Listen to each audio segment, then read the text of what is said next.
Merhaba örgü severler. Pembe Modelem YouTube kanalıma hoş geldiniz. Bugünkü videomda sizlere hem kız hem erkek bebekleriniz için yapabileceğiniz çok kolay ve şık bir hırka modeli anlatacağım. Hırkamı ben mavi renkle yaptım ama sizler kız bebekleriniz için de istediğiniz renklerde yapabilirsiniz. Hem kız hem erkek bebeklerimiz için uygun bir hırkadır. Hırkama lastik kısmından başladım. Yandan başlamalı bir roba yaptım. Ön kısımda saç örgü ya da burgu dediğimiz bir model kullandım. Sadece ön kısımda kollarımız ve arka bedenimiz düz olacak şekilde ördüm. Robadan başladıktan sonra arttırmalarımızı yaptık. İlk önce kollarımızı ördük. Daha sonra bedenimizi örüp tamamladık. Toplamda 6 adet ahşap düğme kullandım. Sizler aralıklarını biraz daha geniş tutarak da 5 adet düğme de kullanıp hırkamızı yapabilirsiniz. 4 numaralı şiş kullandım. Sizler yine elinizi sıkılığına ve gel şekline göre ayarlayabilirsiniz. İpim de Alize Baby Best. Toplamda 2 yumak gitti. Hatta 2 yumaktan da bu kadar miktar kaldı. Bambu karışımlı bir ip. %90 akrilik, %10 bambu. Kodumuz da 183, aynı renkli örmek isteyenler için. 100 gram 240-250 metre ölçüsündeki iplerinizle beraber örebilirsiniz. İpim Alize Baby Best ama sizler Kartopu Baby One, Nako Elite gibi aynı metredeki özellikteki ipleri tercih edebilirsiniz.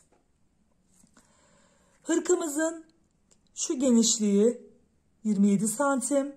Boyumuz en baştan en uca kadar 34 santim. Kol boyumuzda 33 santim. Şu yaka kısmından bilek kısmının bitimine kadar. Hırkamı beğendiyseniz beğen butonuna basmayı izledikten sonra unutmayın.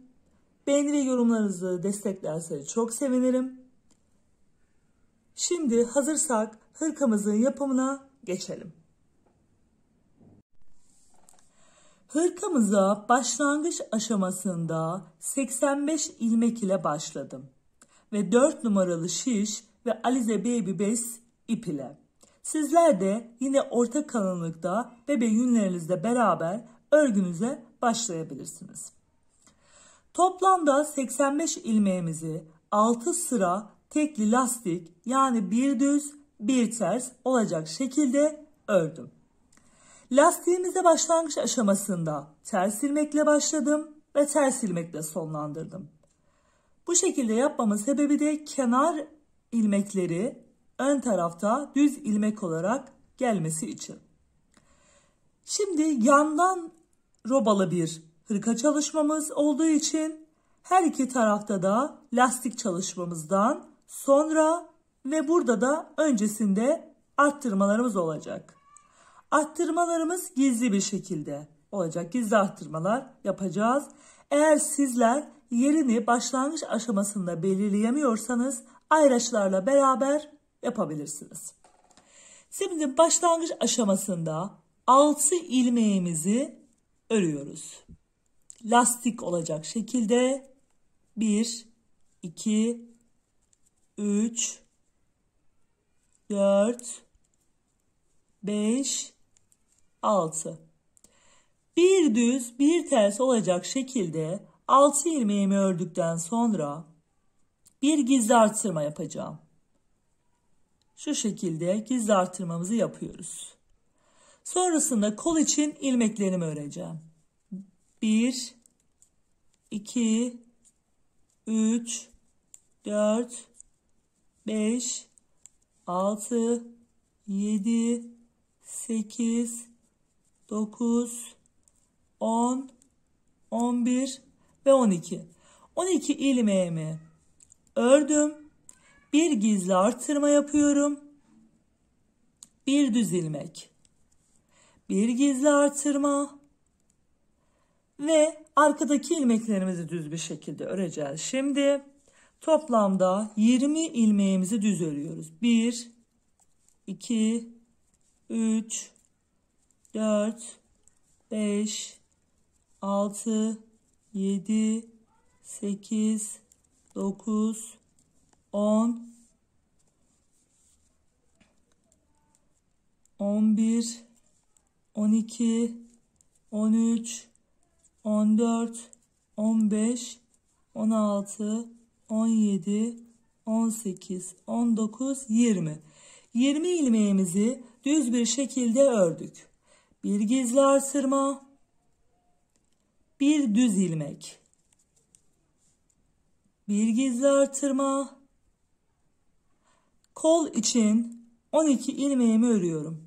1, 2, 3, 4, 5, 6, 7, 8, 9, 10, 11 ve 12. Bir gizli artırma, bir düz ilmek, bir gizli artırma ve bir düz ilmek. Bir gizli artırma yaptım. Bir düz ilmek, bir gizli artırma. Sonrasında örgümüzün ön bölümüne geliyoruz. Ön bölümünde de örneğimizi kuracağız. Bunun için de bir zemin çalışmamız olacak. İlmeklerimizi bir gizli artırma çalışmamızdan sonra 5 ilmek düz. 1, 2, 3, 4, 5. 2 ilmek ters. 1, 2.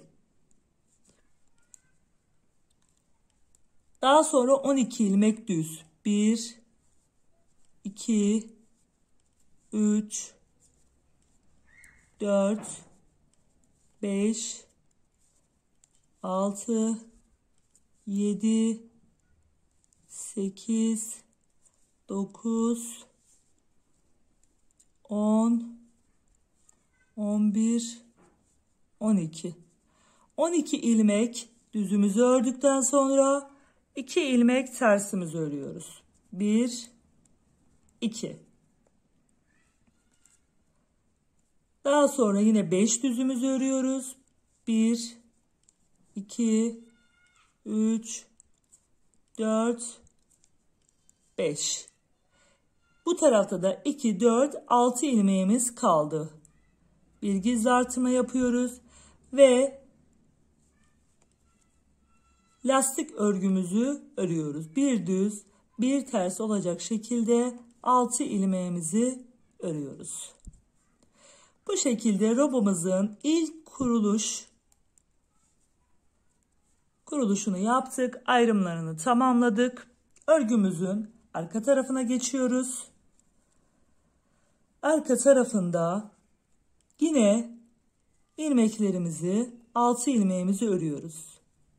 Lastik olarak 2, 3, 4, 5, 6.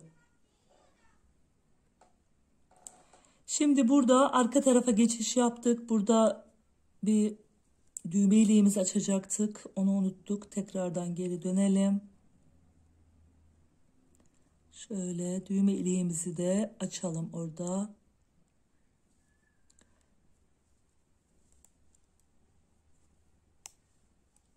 Şöyle 6 ilmeğimiz kala düğme iliğimizi açacağız.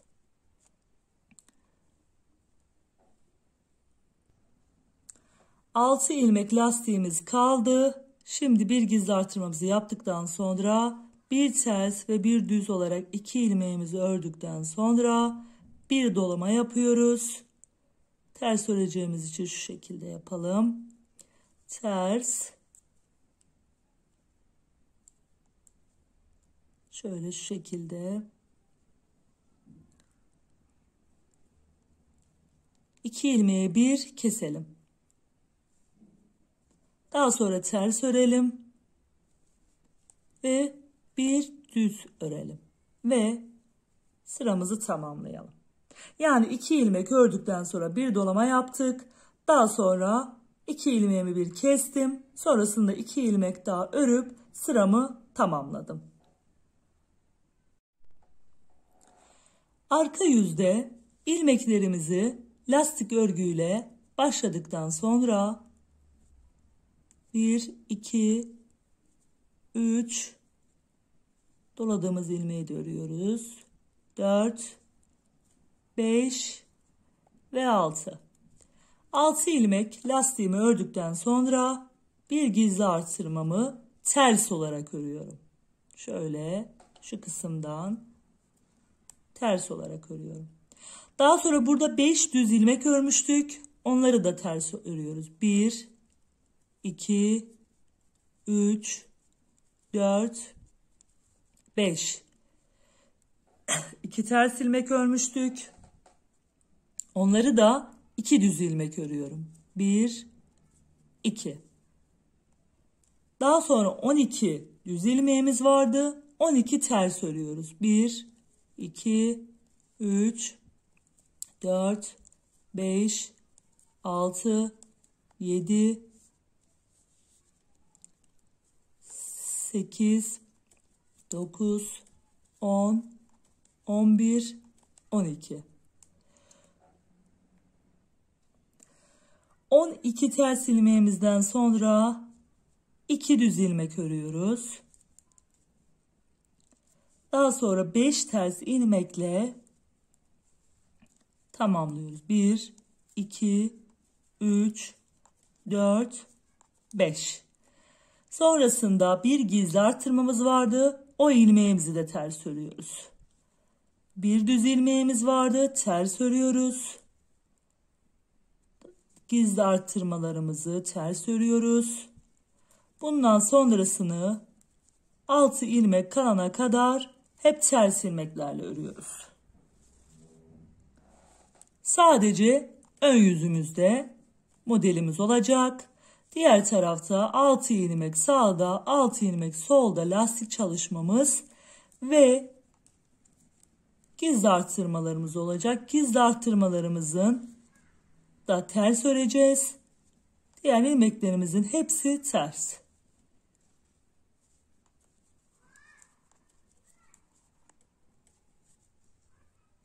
Sıramızı bu şekilde ters ilmeklerle tamamlayalım. Sıramızı arka tarafta ters ilmeklerle tamamladım. En sonda 6 ilmek bir düz bir tersimi de örerek sıramı tamamlamış oldum. Ön yüze geldim. Ön yüzde 6 ilmeğimi lastik olarak örüyorum. 2, 3, 4, 5, 6. 6 ilmeğimi ördükten sonra bir gizli artırma yapıyorum. Daha sonra öndeki ilmeklerimi düz bir şekilde öreceğim. Bir önceki sırada 12 idi. Bu sırada 14 olarak öreceğiz. 1, 2, 3, 4, 5, 6, 7, 8, 9, 10, 11, 12, 13, 14. 14 ilmeğimizi ördük. Sonrasında bir gizli artırma, bir düz ilmek, bir gizli artırma ve daha sonrasında arka bölüm için 22 ilmeğimizi öreceğiz. 1, 2, 3, 4, 5, 6, 7, 8, 9, 10, 11, 12, 13, 14, 15, 16, 17, 18, 19, 20, 21 ve 22. Sonrasında bir gizli artırma, bir düz ilmek, bir gizli artırma ve kol için 14 ilmeğimizi örüyoruz. 1, 2, 3, 4, 5, 6, 7, 8, 9, 10, 11, 12, 13, 14. Bir gizli artırma, bir düz ilmek ve bir gizli artırma. Şimdi ön tarafımıza geldik. Ön tarafımızda yine modelimizi devam ettireceğiz. Burada 1, 2, 3, 4, 5, 6 ilmek düzümüzü öreceğiz. Bir önceki sırada 5'ti. Arttırma çalışmasından sonra 6 oldu. Daha sonra 2 tersimizi öreceğiz. 12 düzümüzü öreceğiz.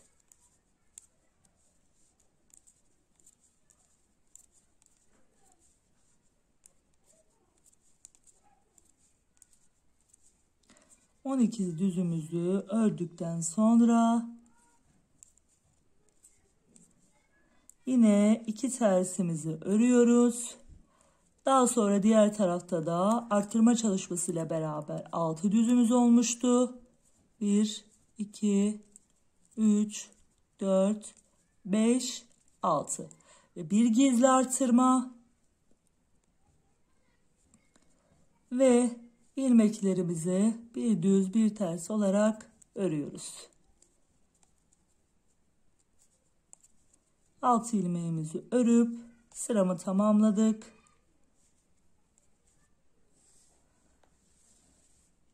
Ön yüze geldik. Arka yüze geldik. Yani örgümüzün ön yüzünü bitirip arka yüzümüze geldik. 6 ilmeğimizi yine örüyoruz.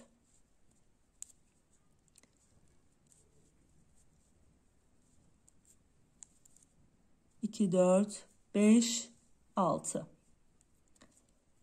Ve ilmeğimizi, artırma ilmeğimizi ters örüyoruz. Ve toplamda 2, 3, 4, 5, 6, 7 ilmeğimizi ters, 2 ilmeğimizi düz, 12 ilmeğimizi ters,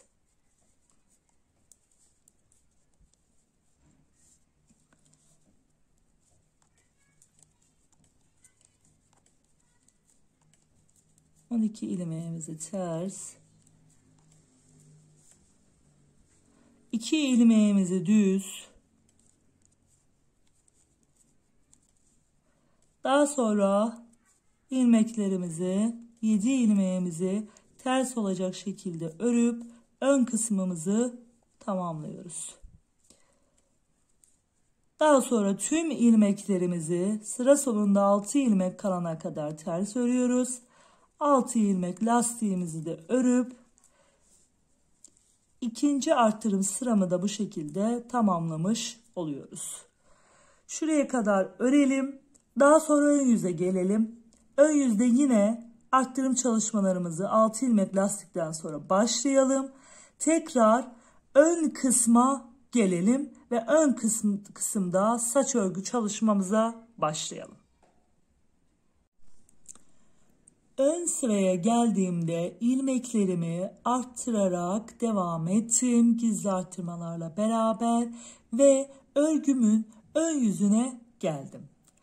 Kurulumumuzu yani model kurulumumuzu sadece ön tarafta yapacağımız için buradaki ilmekleri düz örgü olarak arttırmalarla beraber öreceğiz. Arka tarafta da ters öreceğiz. Bu model boyunca, hırka boyunca bu şekilde ilerleyecek. Şimdi en son ön kısma geçerken gizli artırmamı yaptım.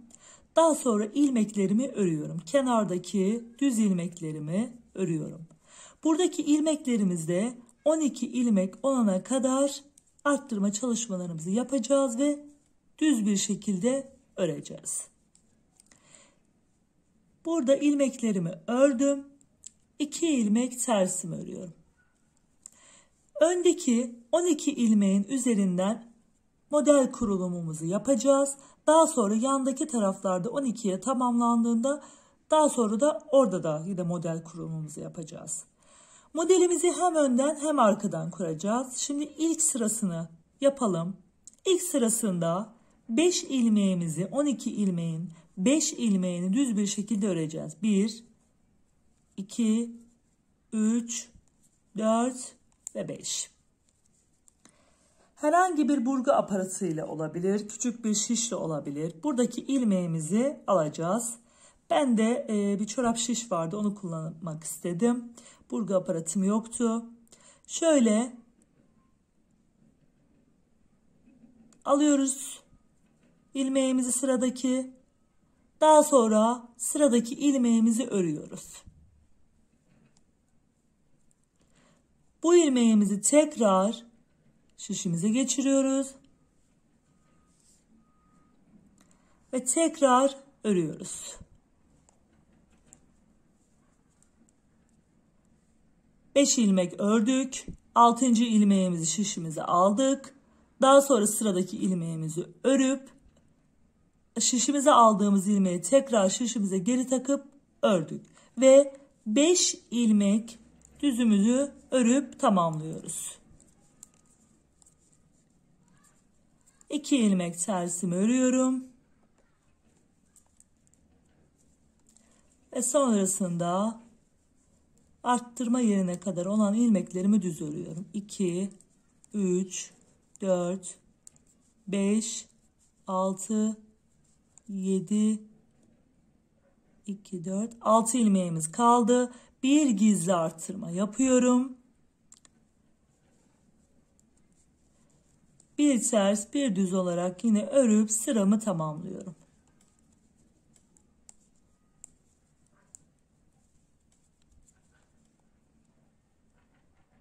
Düzle sıramı tamamladım. Şöyle.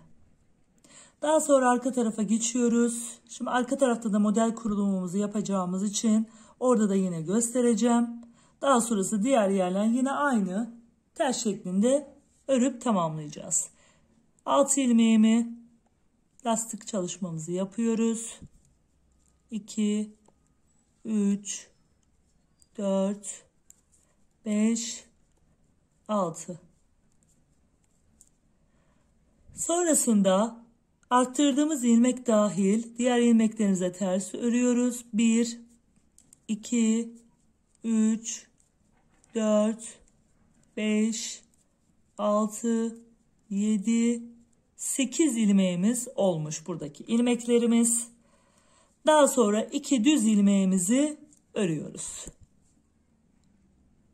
Şimdi yine 12 ilmeğin olduğu yere geldik. Şimdi 4 ilmek ters örüyoruz. 1, 2, 3, 4.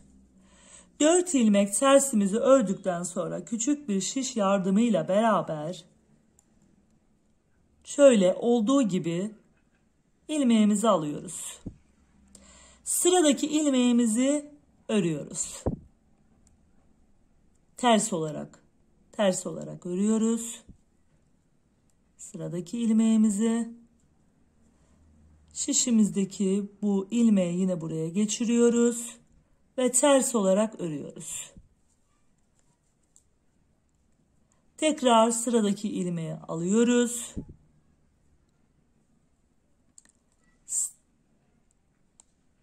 Şişimizi aldık. Sıradaki ilmeği örüyoruz. Şişe geçirdiğimiz ilmeği tekrar geri takıyoruz. Ve ters olarak örüyoruz. Sonrasında 4 ilmeğimizi örüp model kurulumumuzun ikinci sırasını da yapmış oluyoruz. 2 ilmek örüyorum düz olarak. Daha sonra yine ilmeklerimi ters olarak örüyorum. 8 ilmeğimi ördükten sonra diğer artırma ilmeklerimle beraber sıra sonunda 6 ilmek kalana kadar ilmeklerimi ters bir şekilde örüyorum ve ön yüzümüze geliyoruz. Ön yüzümüzde yine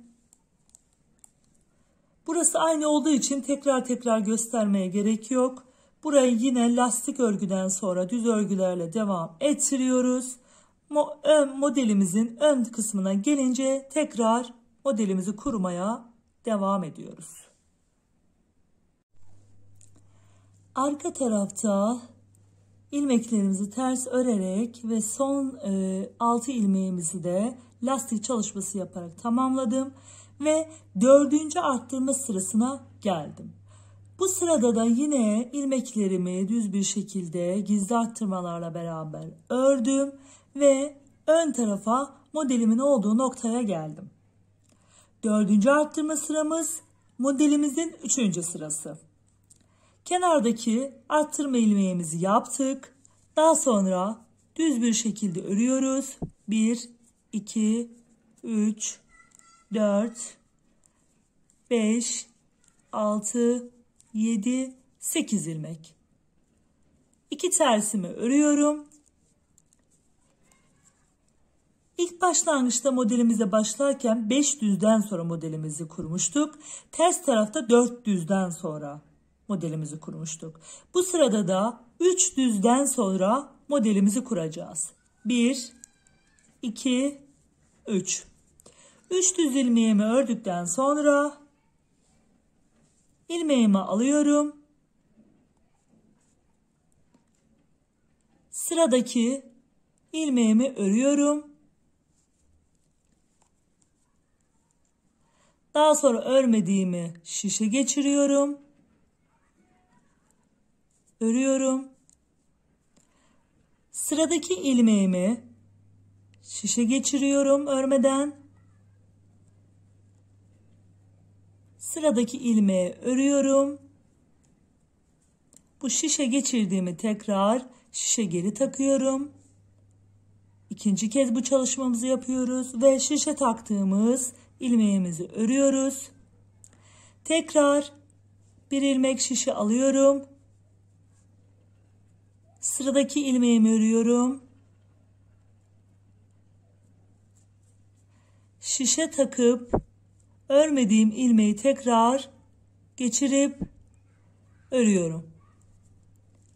3 kez bu işlemimizi yapmış oluyoruz. Daha sonra burada da 3 düz ilmeğimi örüyorum ve 12 ilmeklik yerde model kurulumumuzu yapmış oluyoruz. 3. sıramızı yine 2 ters, kenarda düz ilmeklerimiz,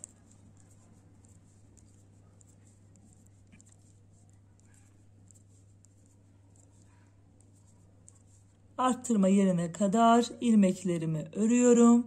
2, 4, 6 ilmeğim kaldı. Bir gizli arttırma yapıyorum. Sıradaki ilmeğimin yönü terste ters örüyorum. Düz, ters, düz, ters ve düz şeklinde sıramın tamamlıyorum. Örgümün ters tarafına geçiyoruz. Ters tarafında da 4. model kurulumumuzu yapacağız. İlmeklerimi yine köşe kısımda lastik çalışmayla başlıyoruz. 2, 4, 5, 6. İlmeğimi, artırma ilmeğimi ters örüyorum. Buradaki ilmeklerimde 1, 2, 3, 4, 5, 6, 7, 8, 9. 9 ilmeğimi ördüm ters olarak. 2 ilmek düzümü örüyorum. Şimdi model kurulumumuzun olduğu 12 ilmeklik bölüme yine geldik.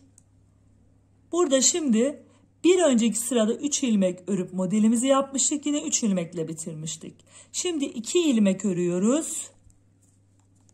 Her bir sırada başlayacağımız ilmek sayısı 1 eksiltmiş oluyoruz.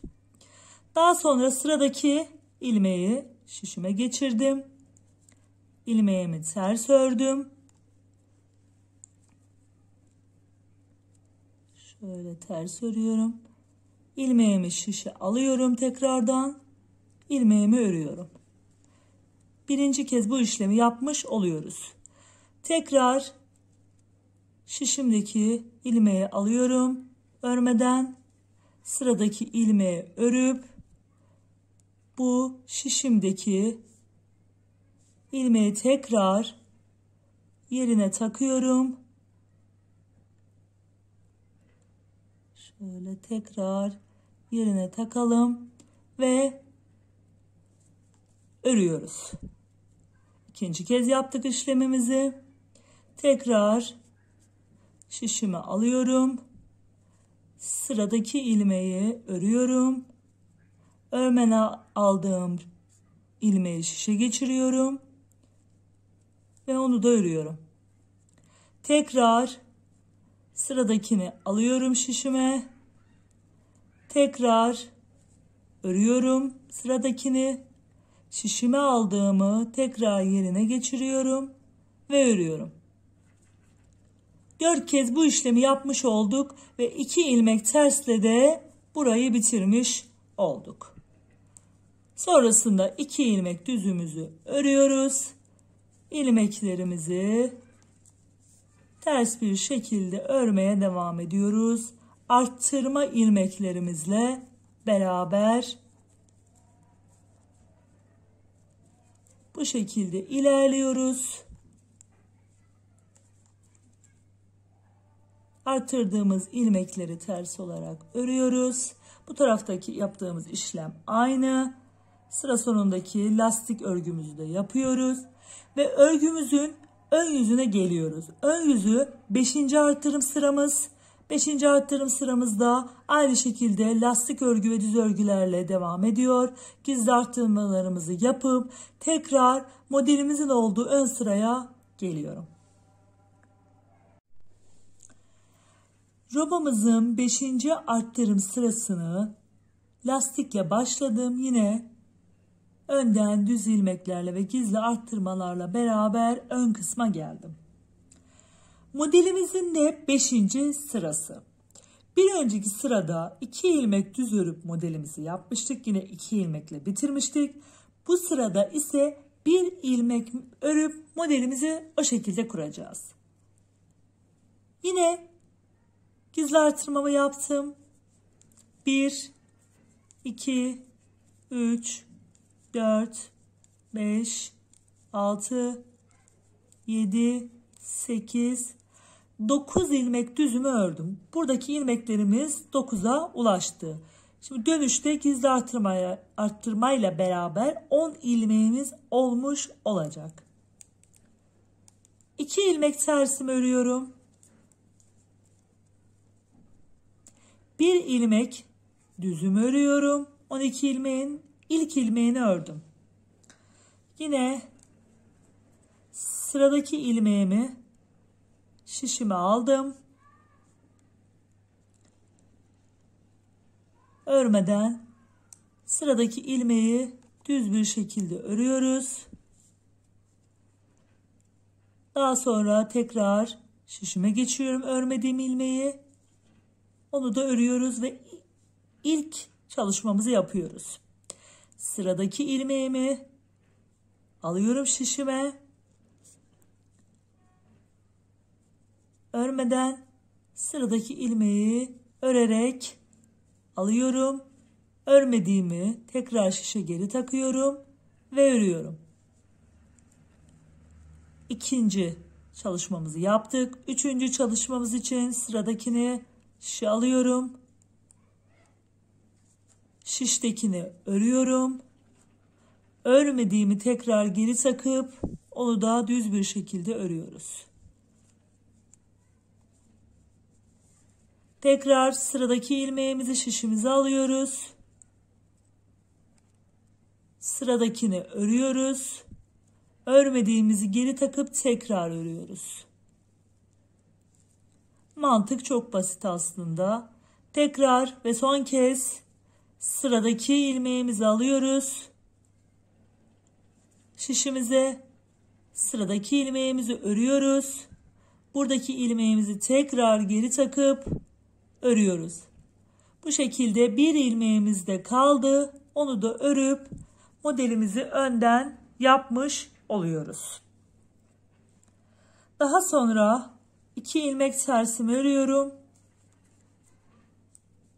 Kenardaki düz ilmeklerimi örüyorum. 9 ilmeğimi düz bir şekilde örüp gizli artırma yapıp lastik çalışmasıyla beraber örgümüzün 5. artırım sırasını bitirmiş oluyoruz. Gizli artırmamı yaptım. Bir ters bir düz olarak ilmeklerimi örüp sıramı tamamladım. Bu modelimizde hem önde hem arkada modelimizi yaptığımız için arkada da yine model kurulumumuzu yapacağız. Döndük arka tarafa. İlk ilmeğimi ters ördüm. Daha sonra diğer ilmeklerimi de bir ters bir düz lastiğimizi devam ettiriyoruz. 6 adet yapıyoruz.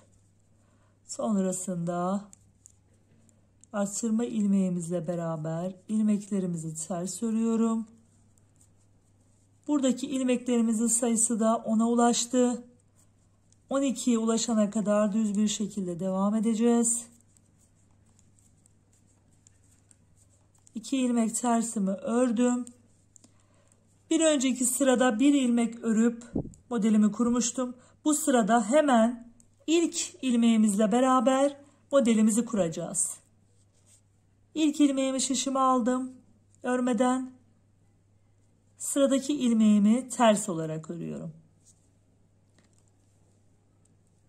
Tekrar şişime geçiriyorum. Ters bir şekilde örüyorum. Sıradaki ilmeğimi şişime alıyorum. Örmeden sıradaki ilmeğimi örerek devam ediyorum. Örmedim ilmeği tekrar şişime geçiriyorum ve tekrar örüyoruz ters olarak. Sıradaki ilmeği örmeden alıyorum şişime. Sıradaki ilmeği örüyorum ters bir şekilde. Tekrar örmediğimi şişe geçiriyorum ve örüyorum. 12 ilmek bitene kadar bu şekilde tekrarlıyoruz.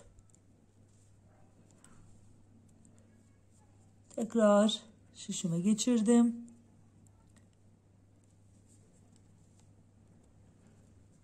Sıradaki ilmeğimi şişime geçiriyorum örmeden. Tekrar sıradakini örüyorum. Örmediğimi şişe geçirip örüyorum. Sıradakini şişe geçiriyorum. Sıradakini örüyorum. Tekrar şişime geri takıp örüyorum. Böylelikle 12 ilmeğimin tamamını da bitirmiş oluyorum. 2 düz ilmek ve tekrar ilmeklerimi ters örüyorum. Bundan sonrası zaten ters ilmekle devam ediyor. Sıra sonuna kadar artırdığımız ilmekler de dahil bütün ilmekleri ters bir şekilde örüp sıramızı tamamlayacağız. Daha sonra ön yüze geleceğiz. 6. arttırım sıramızda gelmiş olacağız. Ön yüze geldiğimizde de yine tekrar burası yine aynı.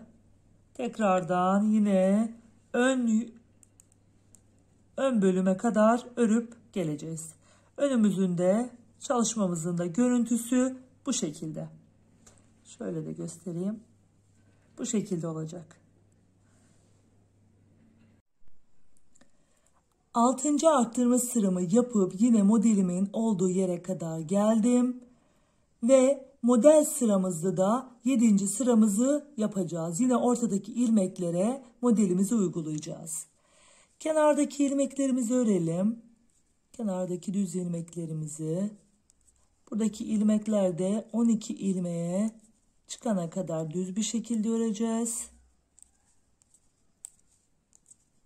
Daha sonra 2 tersimi ördüm. 1, 2 tersimi ördüm. Sonrasında bir düz ilmek örüyorum. Ve modelimi bu sefer açmaya başlıyorum. Sıradaki ilmeğimi alıyorum örmeden. Diğer şişteki ilmeğimi örüyorum.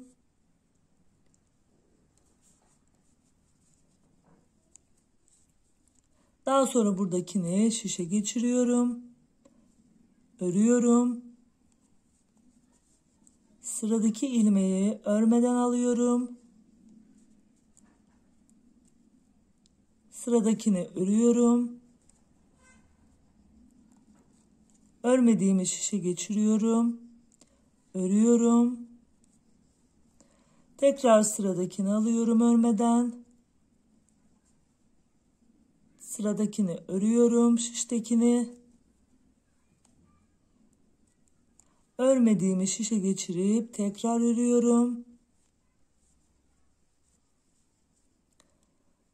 Sıradakini örmeden alıyorum. Örüyorum.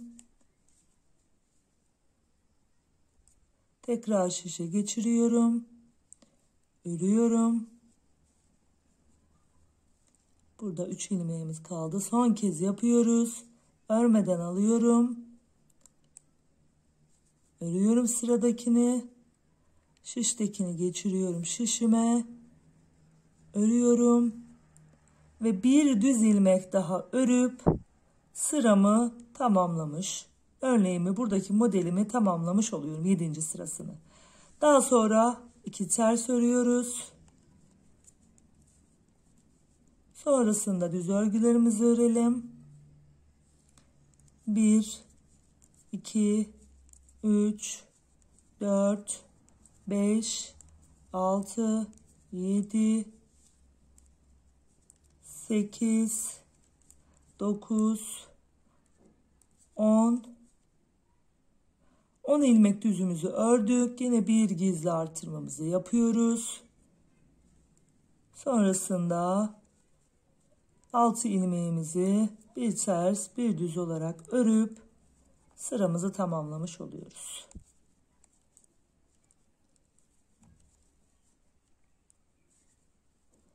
Örgümüzün arka yüzüne geliyoruz.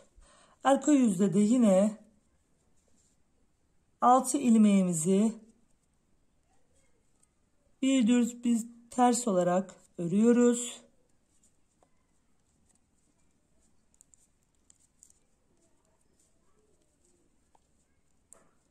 Arttırdığımız ilmeği de ters örüyoruz. Ve buradaki ilmeklerimizin sayısı da toplamda 11'e yükseldi. Buradaki ilmeklerimizi orta bölüme gelene kadar ters olarak ördük. 2 düz ördük. Şimdi ortadaki bölüme geldik. Ortadaki bölümde bir önceki sırada bir düz örmüştük. Burada 2 ters öreceğiz.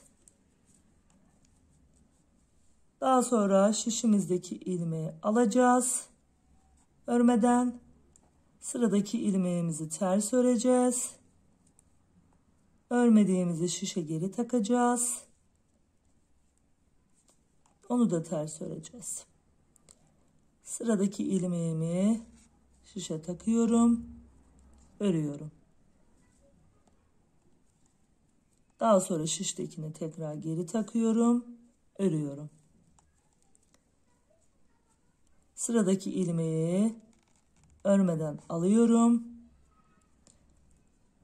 Sıradakini örüyorum. Şiştekini geri takıp tekrar onu da örüyoruz ters olarak.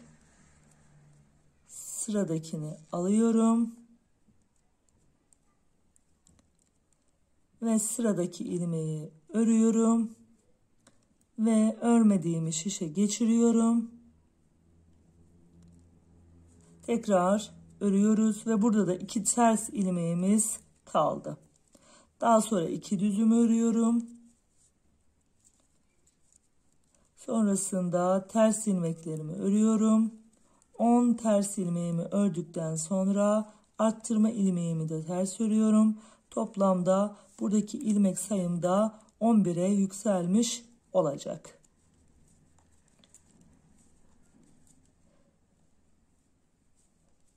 Buradan ileriye ilmeklerimi ters olarak örüyorum. Daha sonra ön yüze geldiğimde yine arttırarak devam ediyoruz. 7. arttırma sıramız olacak.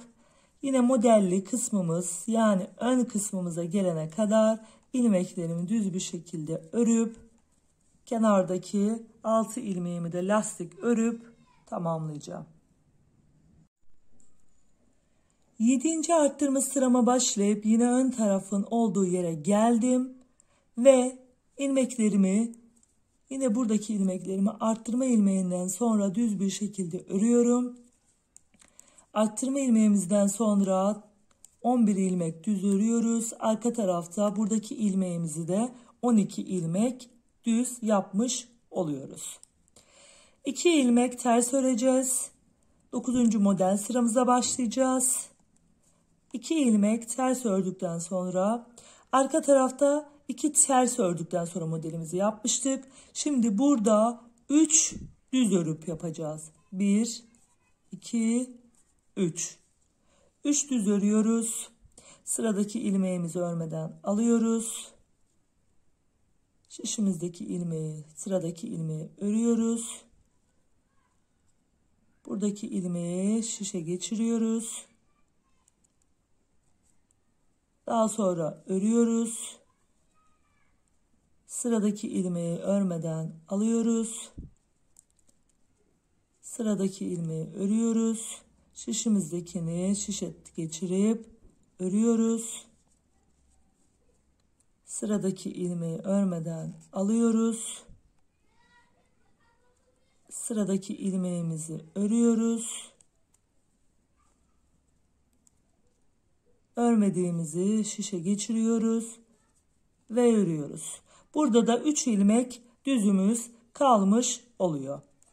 3 ilmek düzümüzü de örelim. 2 ilmek tersimizi örelim.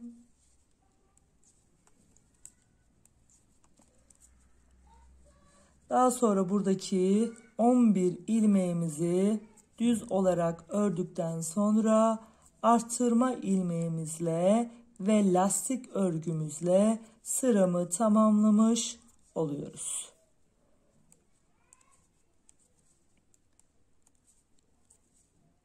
2, 4, 6 ilmeğimiz kaldı. 1 ilmek artışımızı yapalım. Daha sonra ters, düz, ters, düz, ters ve düz olarak bitirelim. Ve örgümüzün arka yüzüne gelelim. Arka yüzünde ilmeklerimizi ilk önce lastik örgüyle başlıyoruz. 6 ilmeğimizi lastik örgü olarak tamamlıyoruz. 2, 4, 5, 6. Daha sonrasında buradaki ilmeğimizi de ters örüyoruz. Artırma ilmeğimizi ve buradaki ilmeklerimi toplamda 12 ilmeğe tamamlamış oluyoruz. Bir sonraki düz sırada buradaki yerleri de saç örgü çalışması yapacağız.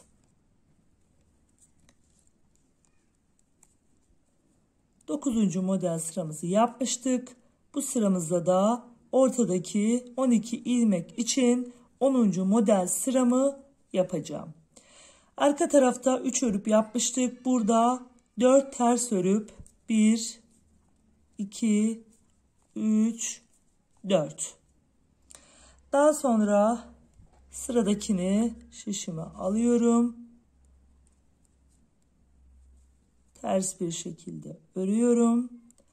Örmediğimi şişe geçirip örüyorum. Yine ters şeklinde. Sıradakini alıyorum. Örmeden ters örüyorum sıradakini. Daha sonra örmediğimi şişe geçirip yine ters olarak örüyorum. Burada da 1, 2, 3, 4 ilmeğimiz kalmış oluyor. 4 ilmeğimizi de ters örgü örüyorum. Daha sonra 2 ilmek düzümü örüyorum. Sonrasında 12 ilmeğimi arttırma ilmeğimle beraber olmuş oluyor. 12 ilmeğimi örüyorum. Bu şekilde sıra sonuna kadar ilmeklerimiz ters olarak devam edecek. Arttırma ilmeklerimizle beraber. Daha sonra yine ön yüze geleceğiz. Arttırma ilmeklerimizle beraber hırkamızın ön bölümüne yine modelimizin olduğu yere kadar öreceğiz. Ortadaki ilmekler için son kez model çalışmamızı yapacağız. Ayrıca kenardaki ilmeklerimiz 12 ilmeğimiz için de ilk model çalışmamız olacak.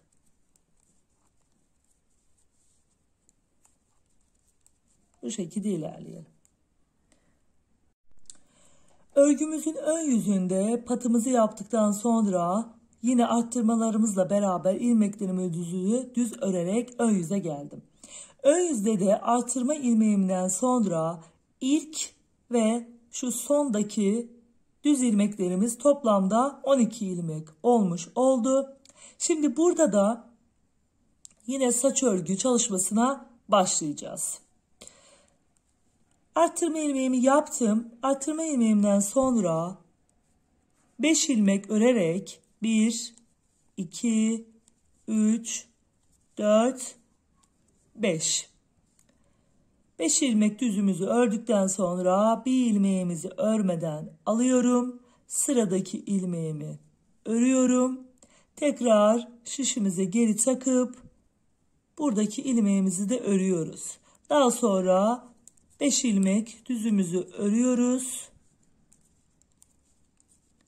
Sonrasında 2 ilmek tersimizi örüyoruz. Yine burada da modelimizi devam ettireceğiz. Buradaki modelimizin de yine 5 ilmek, bir önceki sırada 4'tü. Burada 5 ilmek örerek 1, 2, 3, 4, 5. Daha sonra bir ilmeğimizi örmeden alıyorum. Sıradaki ilmeğimi örüyorum. Sonrasında şişe geri takıyorum. Tekrar o ilmeğimizi de örüyoruz. Sonrasında yine 5 ilmeğimizi örüp ortadaki 12 ilmeğimizi de saç örgü çalışmamızı yapmış oluyoruz. Sonrasında 2 ilmek tersimi örüyorum. Sonra 5 ilmek düzümü örüyorum. 1, 2, 3, 4, 5. İlmeği alıyorum sıradaki örmeden. Sıradaki ilmeği örüyorum. Örmediğim ilmeği tekrar şişime geçirip örüyorum. Burada da 5 ilmek düzümüz kalmış oluyor.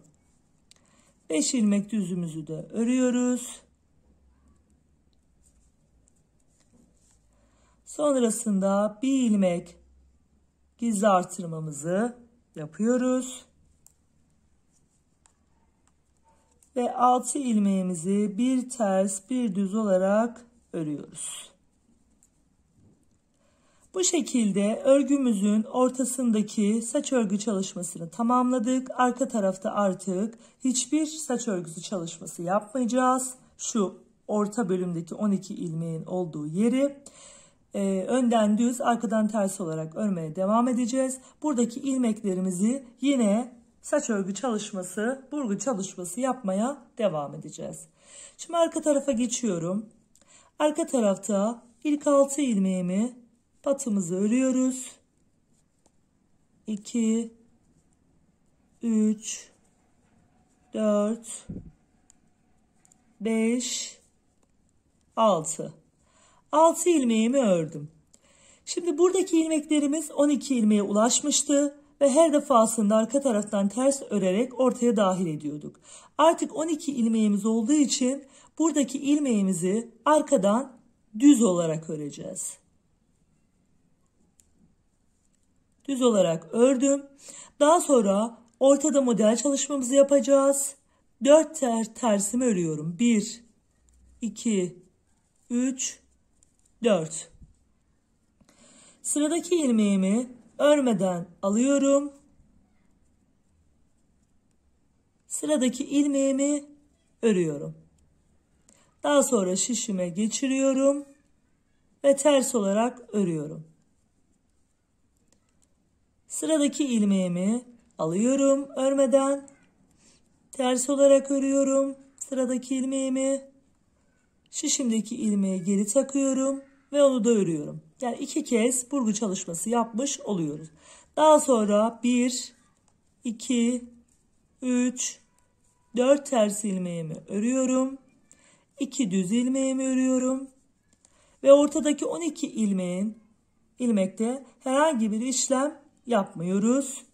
12 ilmeğimizi ters olarak örüyoruz. Her iki kenardaki 12 ilmeğimizde burgu çalışması uyguluyoruz.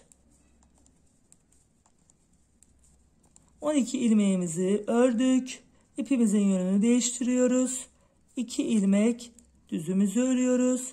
Tekrar ipimizin yönünü değiştirerek 4 ilmek ters örüyoruz. 4 ilmek tersimi ördüm. Sıradaki ilmeği örmeden aldım. Şişteki ilmeği ördüm. Ters. Şişime tekrar geçirdim. Ters olarak örüyorum. Tekrar sıradaki ilmeği aldım. Sıradaki ilmeği ters olarak örüyorum. Tekrar şişime geçirip o ilmeğimizi de ters olarak örüyoruz. Sonra yine 4 ilmeğimiz kalıyor. 4 ilmeğimizi de ters olarak örüyoruz. 1, 2, 3, 4. Şimdi buradaki ilmeklerimiz de 12'ye tamamlandığı için buradaki arttırma ilmeğimizi de yine düz olarak örüyoruz. Daha sonra diğer bütün ilmeklerimizi ters olarak örüp sıra sonuna kadar tamamlıyoruz. Artık ön tarafta her iki tarafta burgu çalışması yapacağız. Bu arkadaki ilmeklerimizi ters örüp son 6 ilmeğimizi yine lastik örgüyle tamamlıyoruz. Ön yüzde de yine 9. arttırma sıramla beraber ön yüzdeki ilmeklerimin örüp düz bir şekilde yine öndeki modelimizin olduğu bölüme kadar geliyoruz. 9. arttırma sırasına başladık ve yine düz örgülerle beraber devam ettik. Ön yüze geldik. Ön tarafa, modelimizin ön tarafına. Şimdi ön tarafta bir ilmek artışımızı yapıyoruz. Daha sonra bir önceki sırada arttırdığımız ve arka tarafta düz ördüğümüz ilmeği burada ters olarak örüyoruz. Yine ipimizi diğer tarafa alıyoruz. Bir önceki sırada 4 ters örüp yaptığımız modeli bu sırada 3 düz örüp yapıyoruz. 1, 2, 3. 3 düzümüzü ördükten sonra sıradaki ilmeğimizi şişe alıyoruz. Örmeden sıradaki ilmeğimizi örüyoruz. Örmediğimizi şişe geri takıyoruz. Ve örüyoruz. Tekrar sıradaki ilmeğimizi örmeden alıyoruz. Ve şişte sıradaki ilmeği örüyoruz. Daha sonra örmeden aldığımız ilmeği örüyoruz. Tekrar sıradaki ilmeğimizi örmeden alıyoruz. Sıradaki ilmeğimizi örüyoruz. Örmediğimiz ilmeği şişe geri takıyoruz ve örüyoruz. Sonrasında da 3 düz ilmeğimiz kalıyor. 1, 2, 3. 2 ters ve ortadaki 12 ilmeğimizi herhangi bir işlem yapmıyoruz. 12 ilmek düz olarak örüyoruz.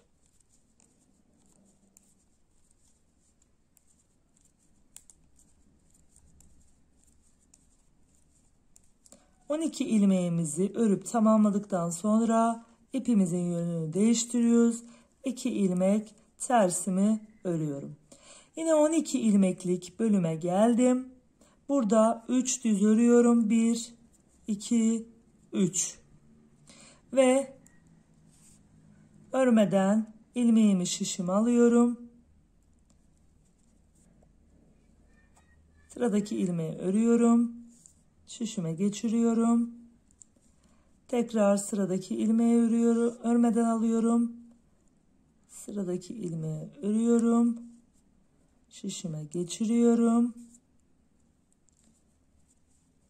Tekrar sıradaki ilmeği alıyorum. Örmeden şişime geçiriyorum. Sıradaki ilmeğimi örüyorum ve örmeden aldığım ilmeği tekrar şişe geçirip örüyorum. Şimdi burada 3 düzümüz kaldı. 1, 2, 3. Bir önceki sırada arka tarafta düz ördüğüm ilmeği ters olarak örüyorum ön yüzde. Daha sonra bir artırma ilmeği yapıyoruz. Sonrasında yine kenar patımızı örerek sıramı tamamlıyorum.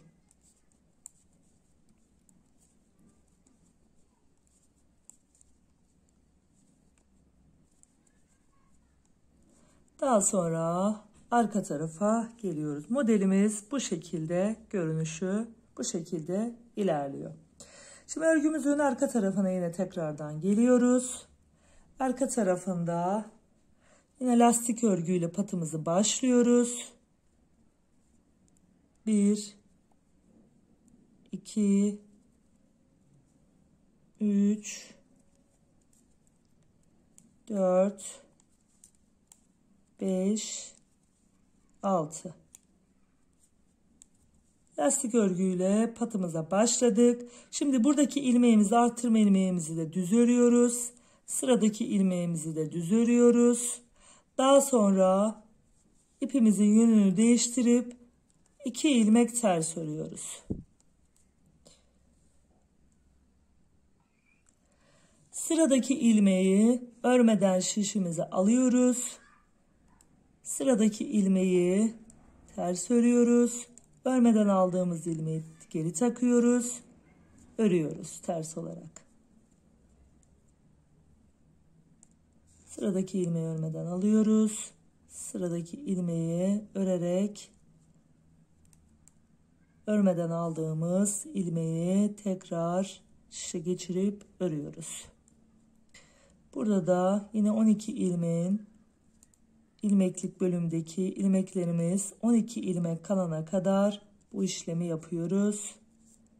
Tekrar son kez örmeden alıyorum. Örüyorum. Şişe geçiriyorum. Örüyorum. 2 ilmek ters örüyorum.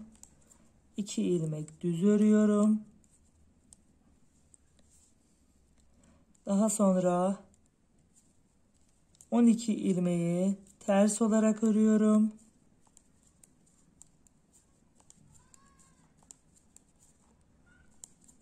Ortadaki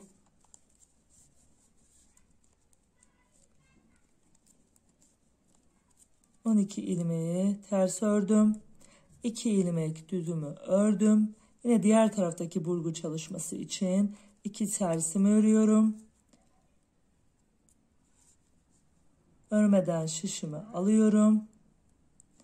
Örüyorum ters olarak. Tekrar şişe geçiriyorum.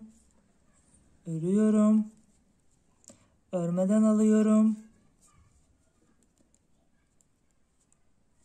Sıradaki ilmeğimi örüyorum. Örmediğim ilmeği geri takıyorum.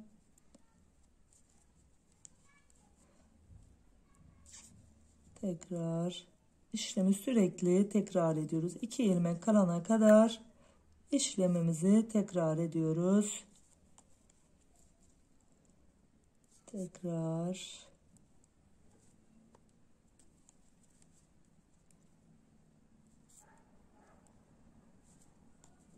ters olarak ördüm. Şimdi burada 2 ilmek tersimiz kaldı. Sonrasında ilmeğimizi düz örüyoruz. Artırma ilmeğimizi de düz örüyoruz. Sonra diğer ilmeklerimizin tamamını ters olarak örüyoruz. 12 ilmeğin yanındaki ilmeğimizi arkadan düz, önden ters olarak yapmış oluyoruz. Şimdi ön yüze tekrar eskisi gibi öreceğiz. Önden düz, arkadan ters olarak öreceğiz. Sıramızı ters ilmeklerle tamamlayalım. Patımız hariç, patımızı yine lastik örgüyle örelim. Daha sonra ön yüze 10. arttırma sıramızla yine modelimizi devam ettirelim. Hırkamızın 10. arttırma sırasını yapıp yine ön tarafına geldim. Ve şimdi burada hem modelimizi kuracağız hem de kenardaki ilmek artışlarımızı yapmaya devam edeceğiz. Bir ilmek arttırıyorum. Daha sonra burada önden ters, arkadan düz olarak ördüğüm ilmekleri modelimin bitimine kadar devam ettireceğim. Hırkam bitene kadar devam edecek. Bu arttırdığım ilmeği de önden düz, arkadan ters olarak sürekli olarak devam edeceğiz. 2 tersimi örüyorum. Daha sonra bir ilmek düzümü örüyorum. Sonrasında ilmeklerimi yine çevirerek yapmaya devam ediyoruz. Bir ilmek düz ördükten sonra ilmeklerimi çeviriyorum. Yine bir ilmeğimi alıyorum. Örmeden sıradaki ilmeğimi örüyorum. Bu ilmeğimi yerine takıyorum, örüyorum. Tekrar ilmeğimi alıyorum.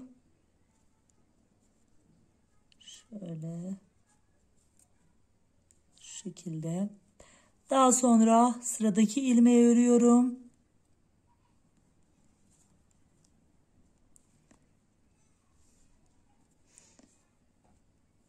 Şöyle ilmekler düzeltelim.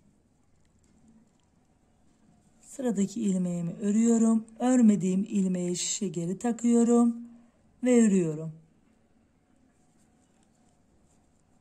Tekrar sıradaki yere ilmeğe geçiyorum. Şişime takıyorum. Şu şekilde. Sıradaki ilmeğe örüyorum. Şöyle sıradaki ilmeğimizi örelim.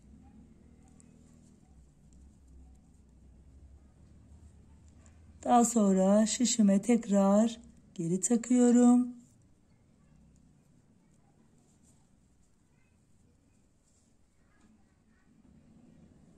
Yine şişimi alıyorum.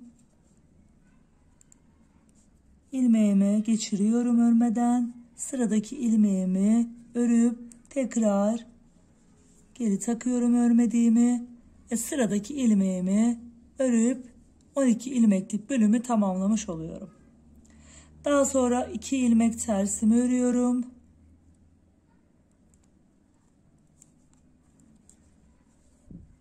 Sonrasında ortadaki 12 ilmeğimi düz olarak örüyorum.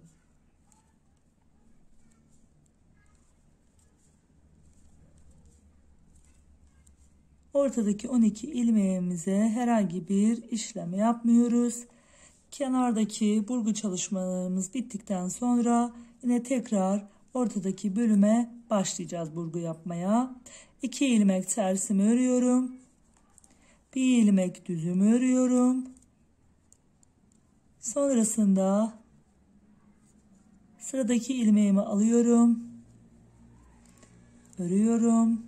Tekrar geri takıp örüyorum. Sıradaki ilmeğimi alıyorum. Örüyorum. Tekrar geri takıp örmediğimi onu da örüyoruz. Sıradaki ilmeğimizi örmeden alıyoruz. Sıradakini örüyoruz.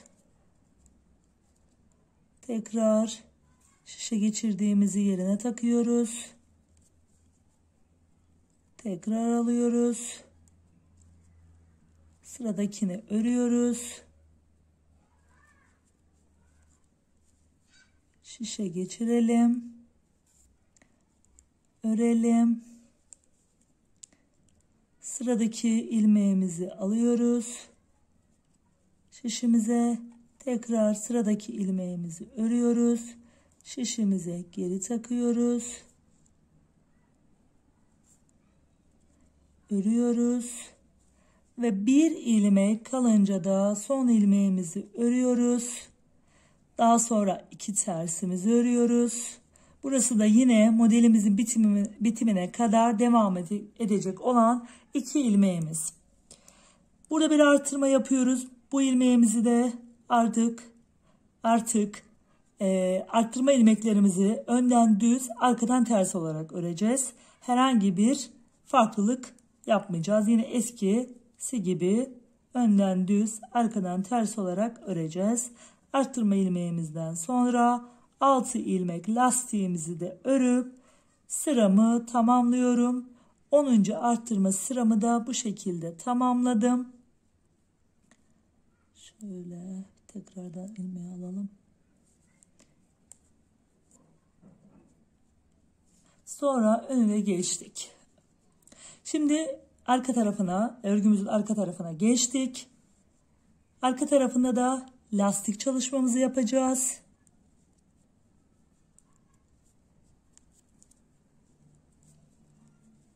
Yine 6 ilmeğimizi öreceğiz.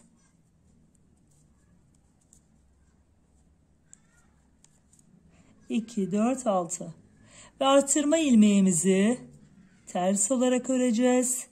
2 ilmek düzümüzü öreceğiz. Şimdi tüm ilmeklerimi saç örgüsü burgu çalışması yapacağız. 2 ilmek düzümü ördükten sonra ilk ilmeğimi boşalıyorum şişime. Ters olarak örüyorum sıradaki ilmeği. Şişime aldığım ilmeği tekrar geçiriyorum. Örüyorum. Şişime geçiriyorum. Sıradakini örüyorum. Tekrar şişime geçiyorum. Örüyorum. Tüm ilmekleri 12 ilmeğin tamamını bu şekilde yapıyoruz. Modelimizin 6. sırası,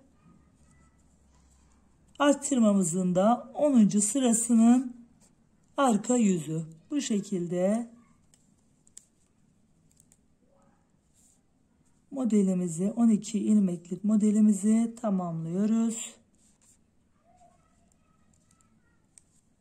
Sıradakini örüp şişimizi geri takıp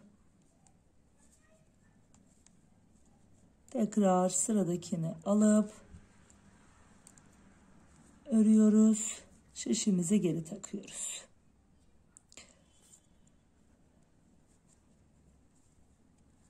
İki ilmeğimi de düz örüyorum. Daha sonra ortadaki 12 ilmeğimizi de ters örüyoruz. O ilmeklerimizin herhangi bir işlem yapmıyoruz.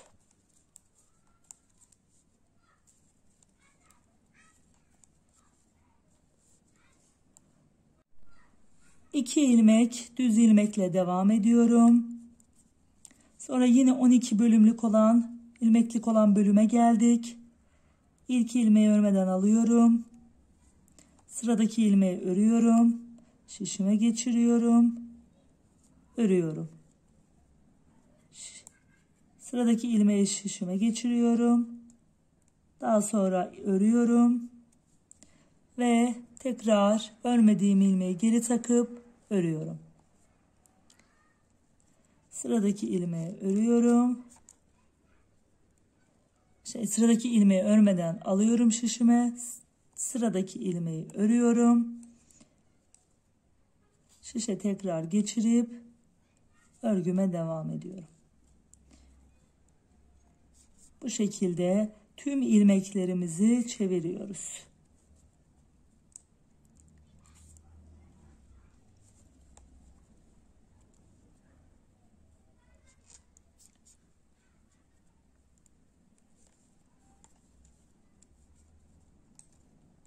Şöyle geri takıyoruz. Tekrar ve son kez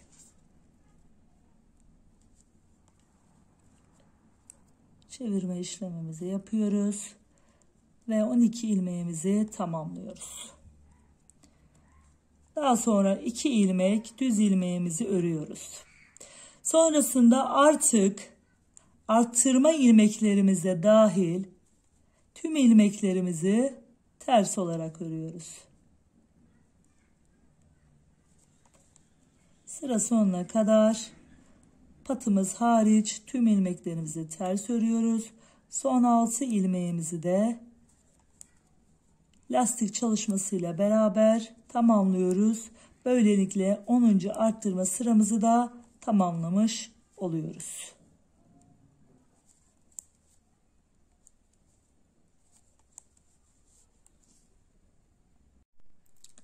Arka tarafta sıramı tamamladıktan sonra ön tarafta 11. arttırma sıramı da başlayıp yine modelimizin olduğu bölüme kadar geldik. Şimdi ilmeklerimizi burada bir önceki sırada bütün ilmeklerimizi çevirerek yapmıştık. Şimdi bu sırada ilmeğimizi arttırdık. Bir düz ilmeğimizi örüyoruz. 2 ters ilmek. Modelimizin yanında da her iki tarafta da 2 ters ilmeğimizi oluşturduk.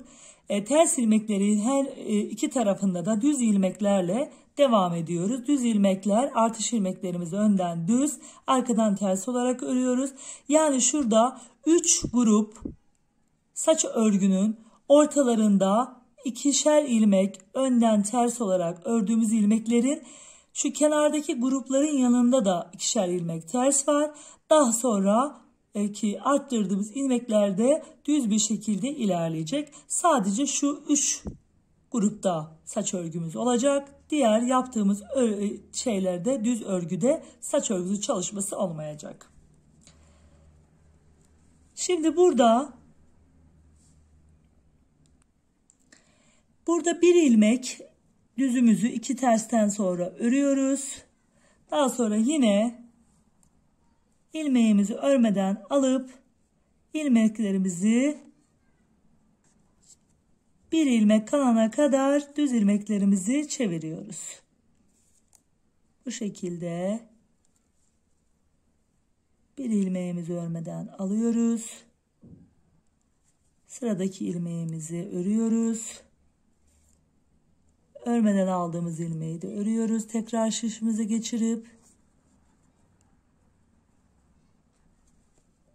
aynı işlemi bir ilmek kalana kadar sürekli olarak tekrarlıyoruz. Sıradakini alıyoruz şişimize. Örmeden tekrar geriye takıyoruz. Son kez çevirdikten sonra şöyle, daha sonra tekrar geri takıyorum. Örüyorum. Daha sonra bir ilmek de burada kalıyor. Bir ilmek düzümü örüyorum. 2 ilmek tersimi örüyorum. Ve ortadaki 12 ilmeklik bölümünde herhangi bir işlem yapmıyoruz. Orada da tüm ilmeklerimi düz olarak örüyorum.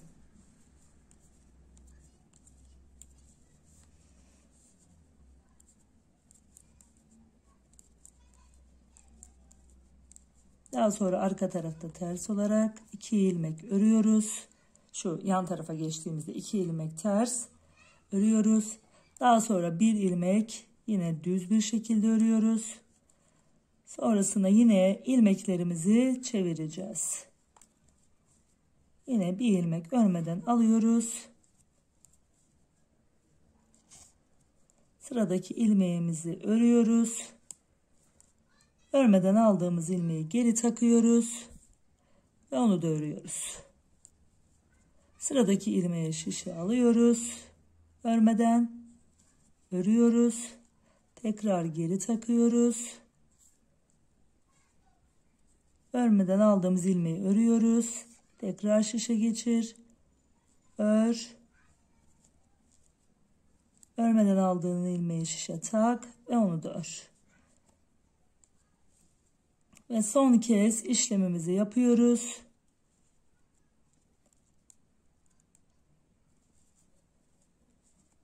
Sonrasında tekrar geri takıyoruz ve ilmeğimizi örüyoruz. Son bir ilmek örüp 12 ilmeklik bölümü tamamlıyoruz. 2 tersimizi örüyoruz. Düzümüzü örüyoruz. Bir düzümüzü, bir ilmek artış yapıyoruz. Daha sonra burada da bir düğme iliği açacağız. Bir ters, bir düz örüyoruz. Bir doluyoruz. 2 ilmeği birden kesiyoruz. Bir ters ve bir düzle sıramızı tamamlıyoruz. Bu şekilde. Ve modelimizin de 7. sırasını tamamlamış olduk. Şöyle geçirelim. Çıktılar. Şöyle. Gördüğünüz gibi nasıl olduğunu da sizlere göstermiş oldum. Şimdi arka tarafa geçiyoruz. Arka tarafta modelimizin 8. sırasını kuracağız. 8. sırasını yapacağız. Yine 6 ilmek patımızı, lastik çalışmamızı yapıyoruz. Düğme iliğimizi de açtık. Onu da düz bir şekilde örüyoruz. 19 sıra arayla ilik düğme kısımlarımızı da açıyoruz. Burada arttırma ilmeğimizi ters, yanındaki ilmeği de ters, 2 düz.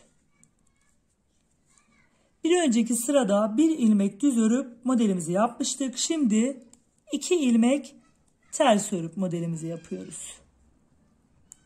Hep aynı şekilde ilerliyor. 2 ilmek ters ördükten sonra ilmeklerimizi çeviriyoruz.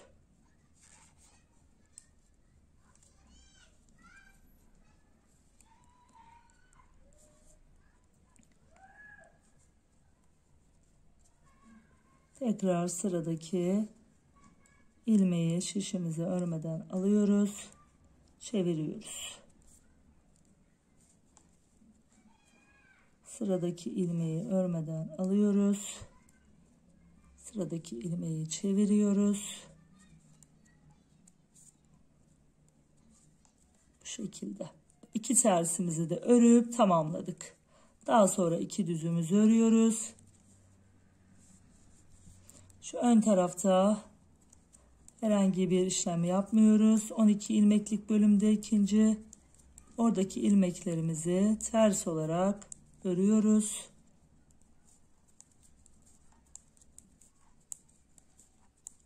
İki tane düzümüzü örüyoruz.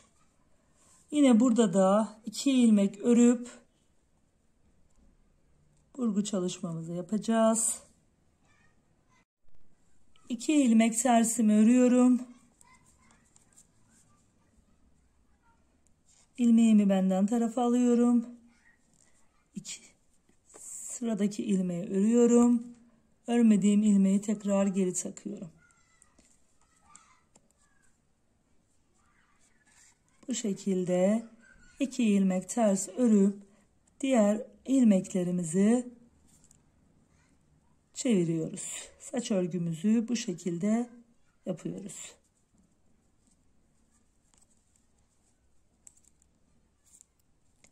Tekrar örüyoruz. Sıradakini alıyoruz. Ve son kez burgu işlemimizi yaptık. 2 ilmek tersimi ördüm. 2 ilmek düzümü örüyorum. Ve arttırma ilmeğimle beraber yanındaki ilmeği de ters örüyorum. Zaten bundan sonra arttırma ilmeklerimizi arkadan ters, önden düz olarak örüyoruz. İlk başta yaptığımız gibi bu şekilde de sıra sonuna kadar ilerliyoruz ve 12. arttırma sıramızı da yapıp yine modelimizin ön kısmına geliyoruz.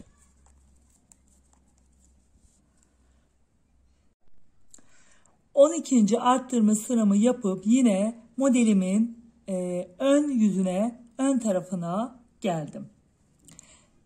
Ve kenarda bir ilmek arttırma yaptıktan sonra 2 ilmek düzümü örüyorum. Buradaki ilmeklerimiz her artış sırasında birer ilmek artıyor. Ve 2 ilmek tersimi örüyorum. Daha sonra bu bölüme geldik. Arka tarafta 2 tersle yapmıştık. Burada da 3 düz ilmek örüp burgu çalışması yapacağız. 3 düz ilmeğimizi örüyoruz. Sıradaki ilmeğimizi örmeden şişimizi alıyoruz. Bu ilmeğimizi örüyoruz. Tekrar şişe geçirip bu ilmeğimizi de örüyoruz. Sıradaki ilmeğimizi alıyoruz örmeden. Şişimizdeki bu ilmeği örüp tekrar şişe geçiriyoruz ve örüyoruz. Sıradaki ilmeğimizi alıyoruz örmeden. Örüyoruz. Şişimize geçiriyoruz ve örüyoruz. Ve sonrasında 3 ilmeğimiz kalıyor. 3 ilmeğimizi de örüp buradaki ilk 12 ilmekteki burgu çalışmamızı, saç örgü çalışmamızı tamamlıyoruz. 2 ters, ortadaki 12 ilmeğimizi düz,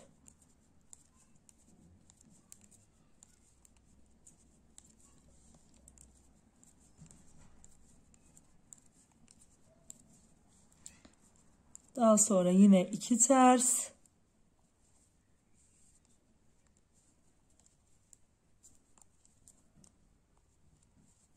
üç düz.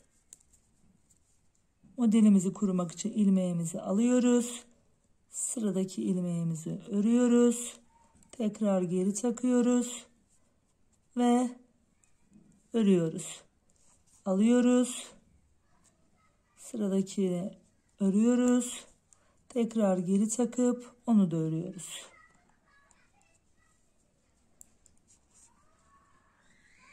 Bu işlemi de 3 ilmek kalana kadar yapıyoruz. Bu şekilde. Burada da 3 ilmek düzümüz kaldı. Sonrasında 2 ilmek tersimi örüyorum. Sonra 2 ilmek düzüm örüyorum. 2, 4, 6 ilmeğim kalınca 1 ilmek artış yapıyorum. Ve ilmeklerimi bir ters bir düz olarak örüp tamamlıyorum.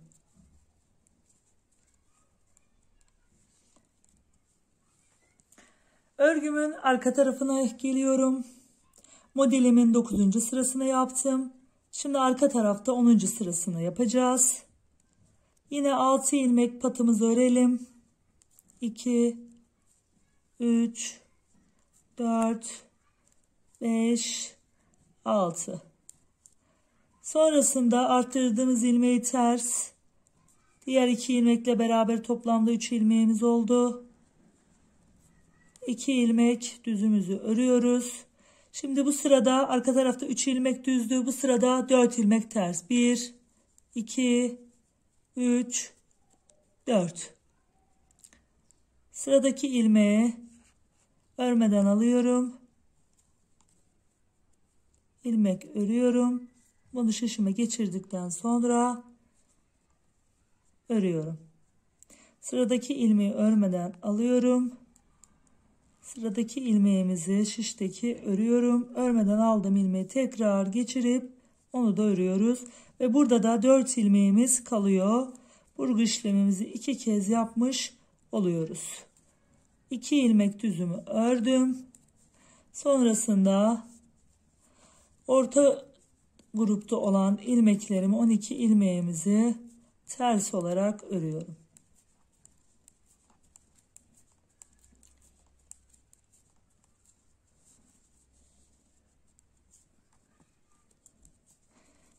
İki ilmek düzümü ördüm.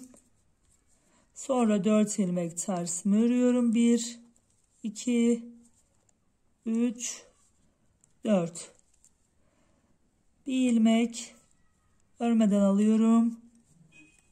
İlmek örüyorum ilmeğimi.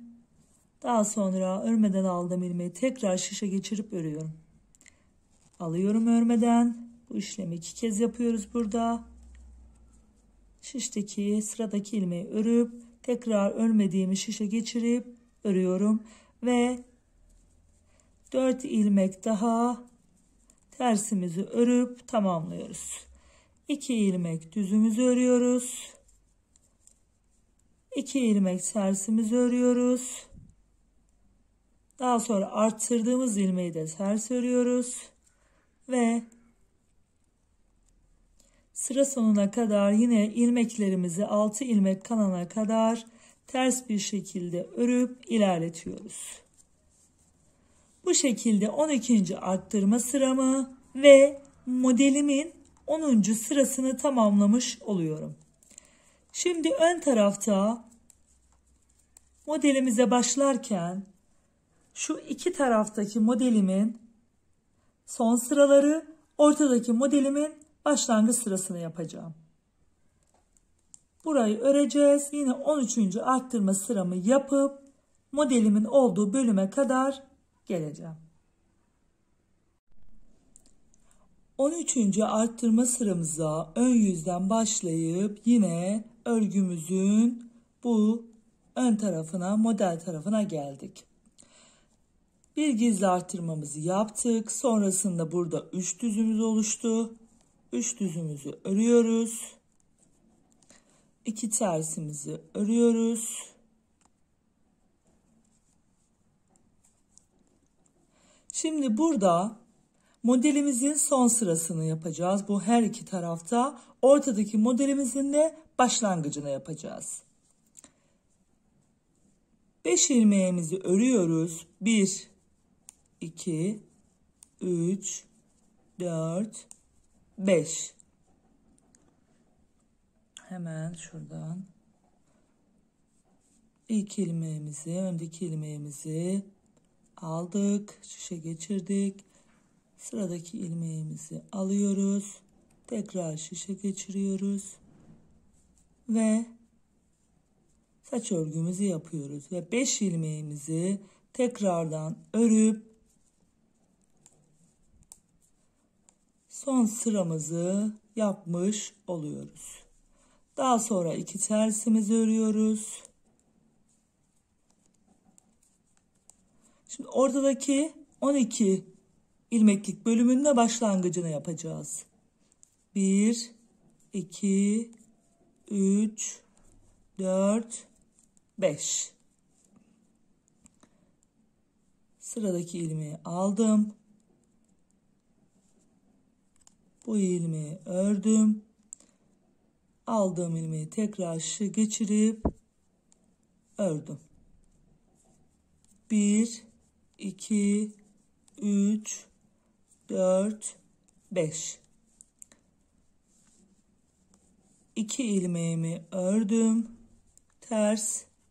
Daha sonra yine tekrardan 5 ilmek örüyorum. 2, 3, 4, 5. Sıradaki ilmeği şişe geçirdim. Ve bu ilmeği örüyorum düz bir şekilde. Tekrar bunu şişe geri takıyorum ve örüyorum. Ve 5 ilmek daha düzümüzü örüyorum. Sonrasında tekrar 2 ters. 3 düz. Bu kenardaki düz ilmekler sürekli artıyor. Her bir arttırma sırasında artıyor. Bir tane gizli arttırma ve bir ters, bir düz lastik çalışmamızı yaparak sıramızı tamamlıyoruz.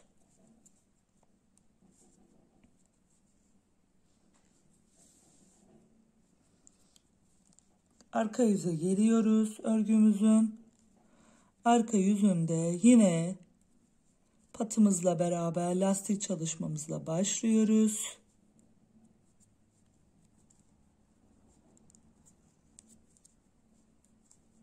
Altı ilmeğimizi lastik olarak ördüm. Arttırma ilmeğimi ters olarak örüyorum. 3 ilmeğim daha ters. 2 ilmek düz. Ve ortadaki 12 ilmeklik bölümün arkada son sırasını yapmıştık. Burada bütün ilmekleri hiçbir işlem yapmadan 12 ilmeğimizi ters örüyoruz.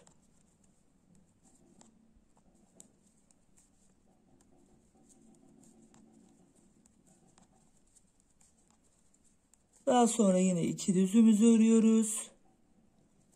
Şimdi ortadaki bölüme geldik. Ortadaki bölümde de bir önceki sırada 5 ilmek yapıp saç örgü çalışmamızı yapmıştık. Bu sırada 1, 2, 3, 4 ilmek tersimizi yapıyoruz. Sıradakini alıyoruz ve yine ters olarak örüyoruz. Şişe tekrar geri takıyoruz, ters örüyoruz. Sıradakini alıyorum.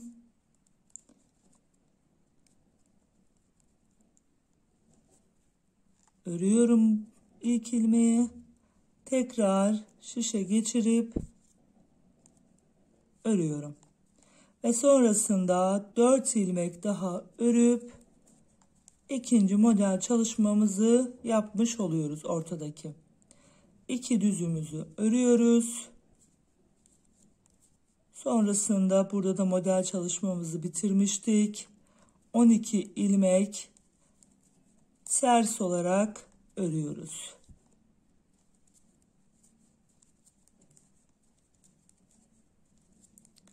Daha sonra 2 düzümüzü örüyoruz. Tekrar ters ilmeklerimizi örüyoruz. 3 ters, arttırma ilmeğimizi de ters olarak örüyoruz. Bundan sonra artık ilmeklerimizi ters olarak devam edeceğiz. Son 6 ilmeğimize kadar ters. Sonra lastik çalışmamızla beraber 13. arttırma sıramı da tamamlamış oluyorum. Şimdi bundan sonra aynı şekilde ilerleyecek. Ortadaki modelin sonlandırdığımızda şöyle kenardaki modelleri tekrar yapmaya başlayacağız. Arttırmalarımızı da yine önden düz, arkadan ters olarak örmeye devam edeceğiz. Bir müddet böyle yapalım. Şöyle de göstereyim. Sonrasında kaç arttırma sırası yaptığımı sizlere söyleyeceğim. Ve sonrasında da kol ayrımlarımızı yapacağız ve kollarımızı örmeye devam edeceğiz.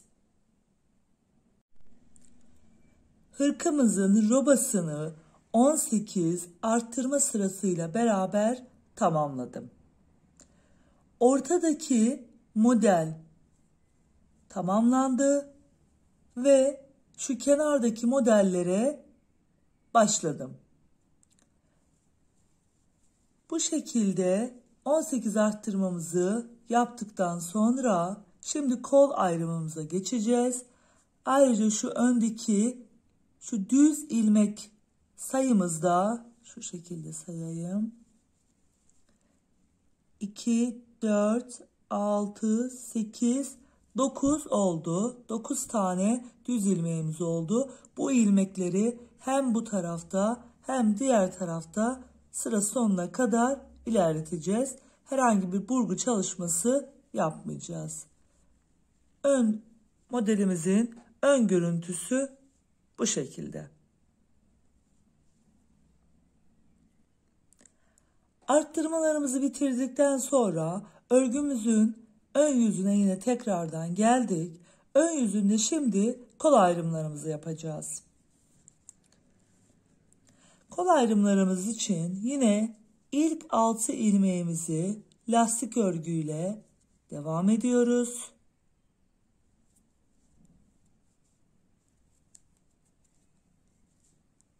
Üç, 4, 5, 6. 6 ilmek lastiğimizi ördükten sonra diğer arttırım yerine kadar düz örgüyle devam ediyorum.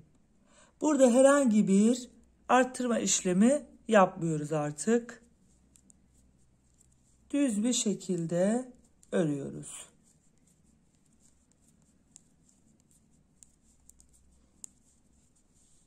İlk önce bir kolu örüp tamamlayıp bitireceğiz. Daha sonra diğer kolumuzu bitirdikten sonra beden kısmımıza devam edeceğiz.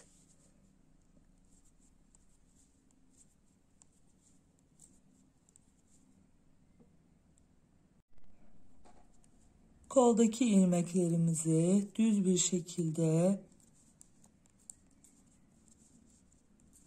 gizli arttırma yaptığımız ikinci kısma gelene kadar ilkini bu tarafta yapmıştık. Bu sırada artık herhangi bir artış yapmıyoruz. Bir düz ilmeğin olduğu yere kadar geldim. Bir düz ilmeğimizi bedene bırakıyoruz ve geri dönüyoruz. Ve arka tarafta ilmeklerimizi ters olarak örüyoruz.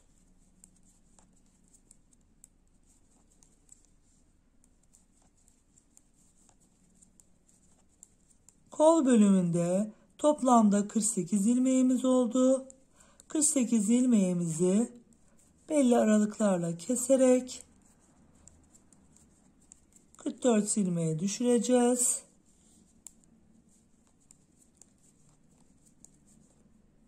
Bir yaş için çok geniş bir kol olacaktır. O yüzden birkaç ilmek keseceğiz.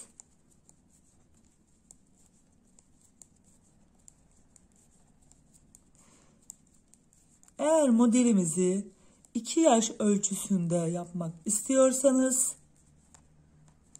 roba arttırım sayısını aynı başlangıç sayısıyla başlayarak 20 arttırım sırasıyla beraber 2 yaş içinde uygun bir hırka yapmış olursunuz.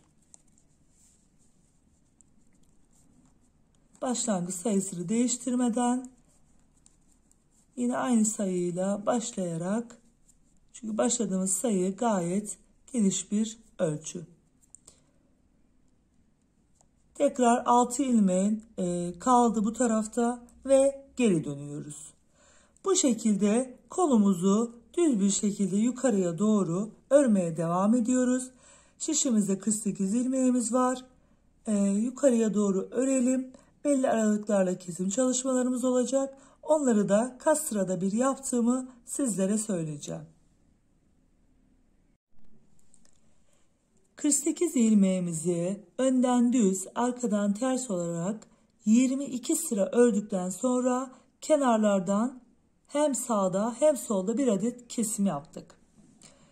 Daha sonra bir 22 sıra daha ördük. Sonrasında ilk ilmeğimizi örmeden alıyoruz. Burada da bir kesim çalışması yapacağız. 2 ilmeğimizi bir örüyoruz. Daha sonra ilmeklerimizi düz bir şekilde son 3 ilmeğimiz kalana kadar örüyoruz. Orada da bir kesim çalışması yapacağız. Böylelikle 48 ilmeğimizi 2 kere kesim çalışmasıyla beraber 44 ilmeğe düşürmüş olacağız. Bir yaş için 44 ilmeğimiz yeterli olacaktır. Eğer 2 yaş örüyorsanız başlangıç ilmeğiniz daha fazla ve eksilttiğinizde 46-48 ilmek kalacak şekilde ayarlayabilirsiniz.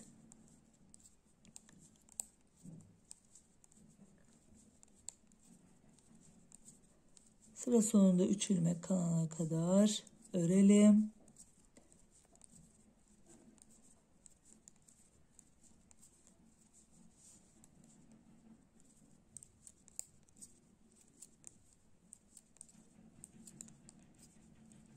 Son 3 ilmeğimiz kaldı. 2 ilmeğimi birden yine kesiyorum ve bir ilmek örüyorum. Arka taraftan yine ilmeklerimi ters olarak örmeye devam edeceğim. Bu şekilde 44 ilmeğimi şu bölüm, şuradaki bölüm 17 santim olana kadar yine önden düz arkadan ters olarak öreceğim. Zaten çok örmeyeceğim. Birkaç sıra daha ördüm mü tamamlanmış olacak. Sonrasında lastik çalışmamıza başlayacağız. Bir düz bir ters olarak 10 sıra lastik ördükten sonra ilmeklerimizi kapatacağız. 10 sıra lastik çalışmamızı yaptıktan sonra ilmeklerimizin tamamını kapatıyoruz. İlk ilmeğimizi örmeden alıyoruz düz bir şekilde. İkinci ilmeğimizi ters örüyoruz. Ve arkadaki ilmeği öndeki ilmeğin üstünden atlatıyoruz. Daha sonra sıradaki ilmeğimizi düz örüyoruz. Arkadaki ilmeği öndeki ilmeğin üstünden atlatıyoruz. Örerek kesim tekniğiyle beraber ilmeklerimizi yönüne göre örüp üstünden atlatıyoruz. Şöyle bu şekilde sıra sonuna kadar tüm ilmeklerimizi kapatıyoruz.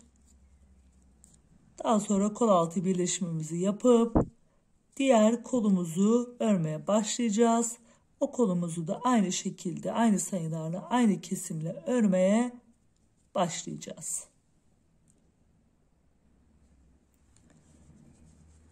Bitirdik.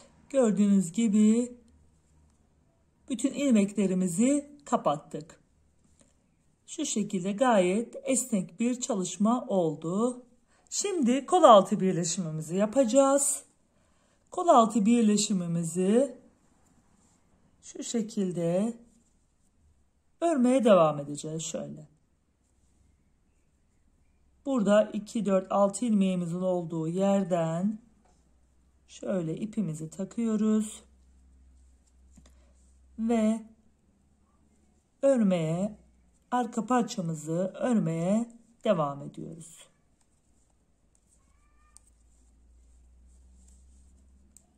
Arkadaki ilmeklerin tamamını öreceğiz. Daha sonra kol bölümümüzde de birer ilmek artış yaptığımız şu birer ilmekleri hem arkaya hem öne, diğer tarafta da öne bırakacağız. 48 ilmeğimizi yine örmeye başlayacağız kol için. Şu noktaya kadar gelelim.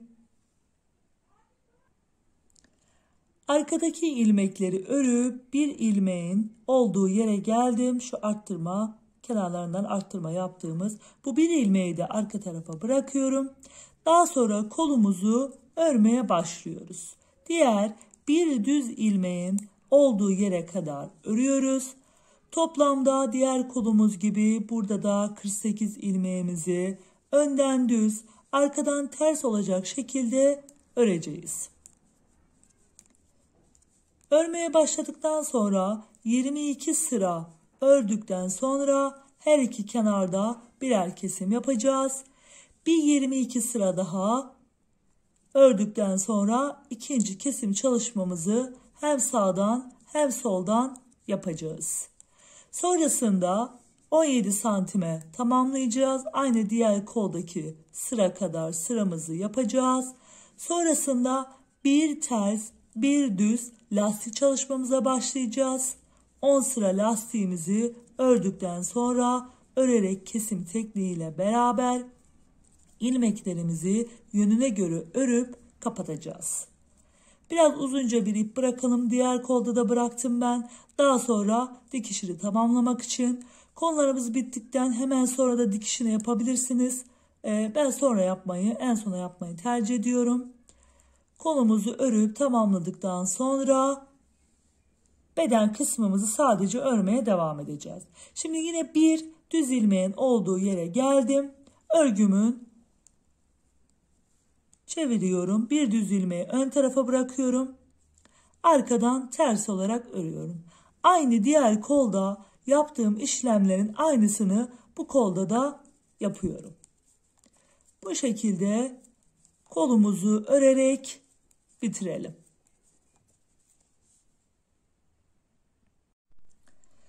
İkinci kolumuzu da tamamladık ve şimdi yine kolumuzdan devam ediyoruz.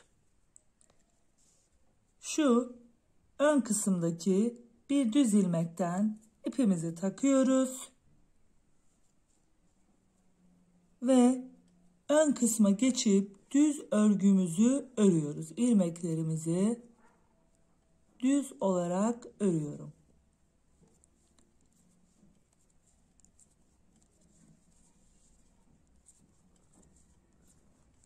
Daha sonra ortadaki iki tersimi örüyorum ve modelimi sıra sonuna kadar devam ettiriyorum. Burada bir önceki sırada 4 örüp arkadan 4 ters örüp yapmıştık. Şimdi ön tarafta 3 örüp yapacağız. Şu her iki başta ve sondaki düz ilmeklerde, ortada herhangi bir işlem yapmıyoruz. Sıra sonuna kadar devam edelim. Aynı işlem olduğu için göstermeyeyim, hem video uzaması. Sonra arka tarafa geçiyoruz. Yine lastik kısmımızı örüyoruz. Burada herhangi bir arttırma işlemimiz yoktu zaten. İlmeklerimizi ters örüyoruz. 2 ilmeğimizi düz örüyoruz. Sonrasında yine saç örgü çalışması yaptığımız yere geliyoruz. Arkada 3 düz örüp yapmıştık. Burada da 2 ters örüp örneğimizi yine devam ettiriyoruz. Ve kol altı birleşimimizi birlikte yapacağız. Örgümüzün arka tarafında modelli kısmımızda saç örgü çalışmalarımızı yaptık ve kol altındaki ip bağladığımız yere kadar geldik. Şimdi ipimizi alıyoruz. Burada ilk ip bağladığımız yerde düğümümüzü yaptık ve karşı tarafa geçip şu şekilde ilmeğimizi ters örüyoruz ve bu şekilde kol altı birleşimimizi yapmış oluyoruz. İlerliyoruz. Arkadaki ters ilmekleri örüyoruz. 6 ilmek lastik bölümümüze kadar ilmeklerimizi ters olarak örüyoruz. Yine orada da aynı şekilde birleşimimizi yapacağız kol altından ve bu şekilde örmeye devam edeceğiz. Arkadaki ilmeklerimizi örüp 6 ilmek lastik olan bölüme geldik. Burası da bizim yine kolumuzun olduğu bölümdü. Şimdi burayı da birleştiriyorum. Yine aynı şekilde örüp şu şekilde devam ediyoruz. Bir düz, bir ters ilmeklerimizi örüyoruz. 6 ilmeğimizi de örerek sıramızı tamamlamış olduk. Şimdi artık kol ilmeklerimizi örmeden sadece ön ve arkadaki ilmeklerimizi örerek hırkamıza devam ediyoruz. Şöyle şu şekilde ön kısmını da sizlere göstereyim. Şöyle. Öndeki modelimizi aşağıya doğru devam ettiriyoruz. Arkadaki ilmeklerimizi önden düz, arkadan ters şekilde örüyoruz. Herhangi bir arttırma, eksiltme işlemi yapmıyoruz. Ve ikinci düğme iliğimizi açmıştık. Yine aynı aralıkla düğme iliklerimizi açmaya devam ediyoruz. Yine örgümüzün, hırkamızın sonunda da bir lastik çalışmamız var. Oraya kadar örelim. Daha sonra yine hırkamız için bir özet geçtikten sonra lastiğimizi beraber yapmaya başlayalım. Hırkamızın bedenini tamamladım. Gördüğünüz gibi şu şekilde gayet güzel bir çalışma oldu. Şimdi en son ortadaki modelde kaldık. Kenar modellerimizi düz olarak örmeye devam ettik. 5 düğme iliğinden sonra 5 adet düğme iliğinden sonra 2, 4, 6, 8, 10, 13 sıra ördüm. Ve tekrar ön yüze geldim. Toplamda 6 düğme iliği yapacağız. Son düğme iliğimizi şimdi yapacağımız lastik üzerinde açacağız. Şöyle. Yine baştan ilmeklerimizi lastik örgü olarak örmeye başlıyoruz. Daha sonra sıra sonuna kadar tüm ilmeklerimizi bir ters bir düz olarak devam edeceğiz. 6 ilmeğimizi örüyoruz. Şöyle 6 ilmeğimizi örüyoruz. Daha sonra düz olan ilmeklerimizi de bir düz bir ters olarak örmeye devam ediyoruz. Şöyle bir ters bir düz bir ters bir düz şeklinde sıra sonuna kadar bu şekilde devam ediyoruz. Yine arkada da ilmeklerimizi gördüğümüz şeklinde örüyoruz. Lastiğimizi 8 sıra olacak şekilde yapıyoruz. Sonrasında örerek kesim tekniği ile beraber bütün ilmeklerimizi tek seferde kapatıyoruz. 6. düğme iliğimizi de yine lastiğimizin üzerinde açacağız. Bu işlemleri yaptıktan sonra koldaki dikiş çalışması için geliyorum.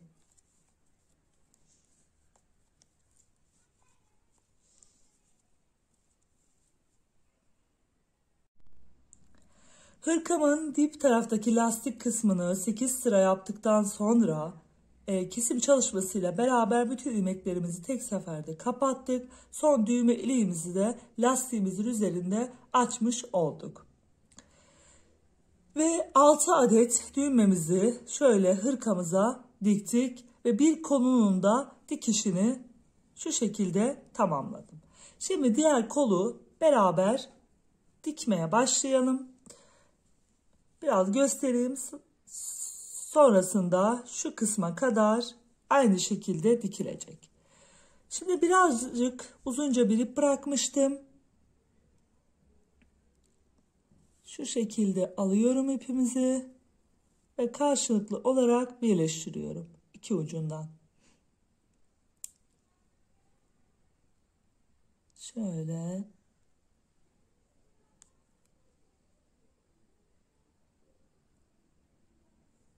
Tekrar aynı yerden birleştiriyorum. Ve köşe noktasından sabitlemiş oluyoruz. Şöyle sıkılıyoruz. Daha sonrasında şu köşe noktalarımızdan şöyle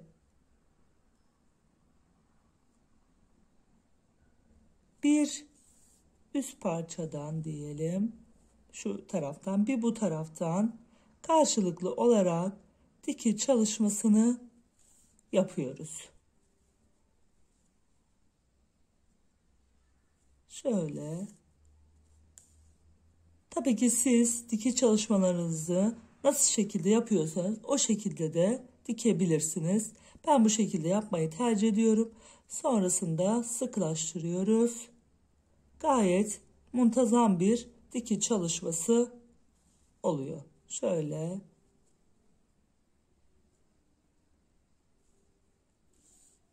Bu şekilde dikiş çalışmasını yapalım. Şuraya kadar burada yaptığımız gibi, gördüğünüz gibi burada şöyle kol altına kadar yapalım ve hırkamızın son halini tekrardan bir göstereyim sizlere. Hırkamızın kol dikişini de yaptıktan sonra gördüğünüz gibi tamamladım. Gayet şık ve güzel oldu. Ben mavi renkle yapmayı tercih ettim erkek bebek için. Ama sizler yine kız bebekleriniz için de istediğiniz renklerde yapabilirsiniz. Şöyle. Sağlıcakla ve esenlikle kalın. Bir dahaki videomda görüşmek üzere.